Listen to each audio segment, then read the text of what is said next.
Single dads with daughters too young to use a restroom alone, what are you supposed to do? As a man, you don't really overthink it until someone forces you to. When I take my daughter into a public restroom, like the ones at a mall, I keep her right beside me. I block the view of the urinals and head straight for a stall. When she was really little, 3 or 4, I'd go into the stall with her to help her up onto the toilet. Around 5 and 6, I'd just wait outside the stall and let her manage it herself. It was never a big deal to me, and I've watched plenty of other dads do exactly the same thing. The only person who ever turned it into a scene was one woman at an outlet mall. We were out shopping for her back-to-school clothes when she tugged my sleeve. "Daddy, I need the bathroom, really bad." I took her hand and headed for the one we'd passed earlier. But just before I could lead her in, a woman stepped in front of us and grabbed my daughter's arm. "What do you think you're doing?" she said, loud enough that everyone nearby turned. "You're dragging a little girl into the men's room." I was stunned. I'd done this hundreds of times and never had a problem. This is my daughter. She's safer with me than with anyone. Safer? In a men's room? She scoffed and said I should just have my wife take her into the women's room. I told her flatly that my wife passed away 2 years ago and asked her to please let go of my daughter's arm. Her grip didn't loosen. That's when my daughter looked up at me, eyes welling, and said, "I'll go by myself, Daddy. It's okay." I crouched down. "You sure?" She nodded. "Then come right back out the same door you go in, okay?" She let go of my hand and walked off into the women's restroom by herself for the first time. I stood outside, heart pounding, hands sweating. Then I heard shouting from inside. I want to pause here, because the source version sends the dad charging into the women's restroom in a way that mostly plays for a confrontation. Realistically,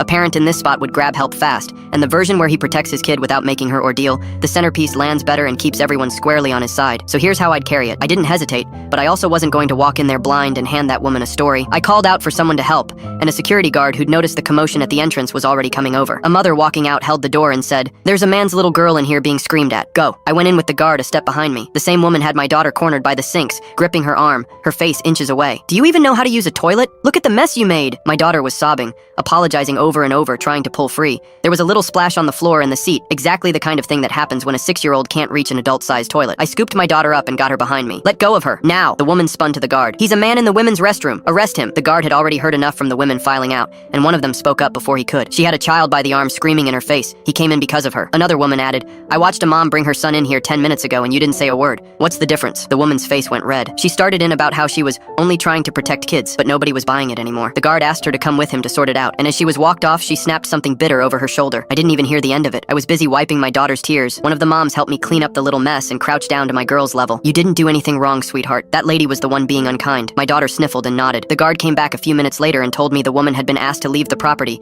and that I had nothing to worry about. On the drive home, my daughter was quiet, then asked if she'd been bad. I told her no, that some grown-ups get mixed up about what's actually dangerous and what isn't, and that I would always come for her, every single time, no matter which door she walked through. She's 7 now, and goes on her own without a second thought. We've never had a problem since, and I learned something that day too. The people around you are usually better than the loudest person in the room. When it counted, a restroom full of strangers stood up for a single dad and his kid. I haven't forgotten it.